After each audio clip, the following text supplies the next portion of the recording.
Un rapport sur des objectifs de développement durable pour Montpellier. Collection de pactes, de labels, d'étoiles et de célébrations en tout genre.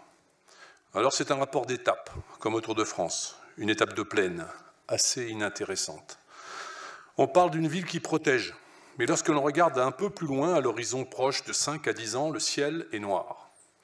D'ailleurs, tout espoir d'atteindre nos objectifs de décarbonation est déjà perdu, selon le rapport des Shifters, si la création d'une autoroute intracommunautaire voulue mordicus par le maire-président est réalisée.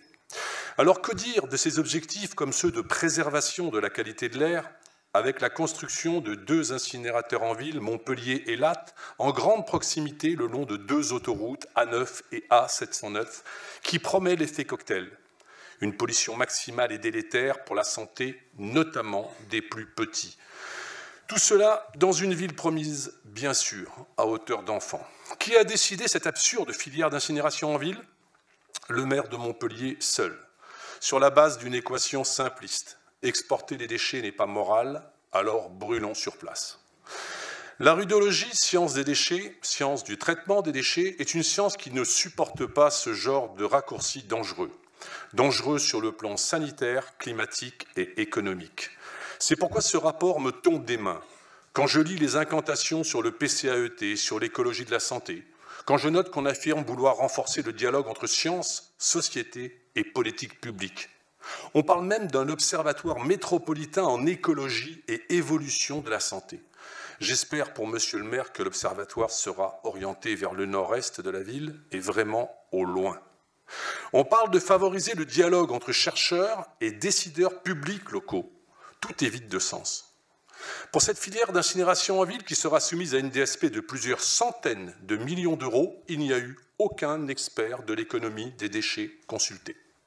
Aucun rapport sur le prix de la filière, aucun chiffre sur le coût futur du traitement des déchets à la tonne, etc. Aucun expert en médecine environnementale pour l'impact sur la santé. L'effet cocktail de la pollution de l'air. Aucun spécialiste du climat pour une position sur l'intérêt de brûler des plastiques, donc des dérivés du pétrole et la production des gaz à effet de serre. Réfléchir à de nouveaux modes de gouvernance, comme c'est noté, mais vos décisions de la plus petite à la plus majeure sont verticales, ne laissant pas de place au débat de fond technique, social, scientifique. Enfin, on parle de réduire l'exposition des enfants aux perturbateurs endocriniens et à la pollution de l'air. C'est écrit en toutes lettres dans ce rapport. Quid? Des crèches et des écoles des Grisettes, de la Croix d'Argent, d'Ovalie, de Latte et de Morin, dans un futur proche, si votre politique continue d'être portée. Tout cela est inepte, coupable et irresponsable.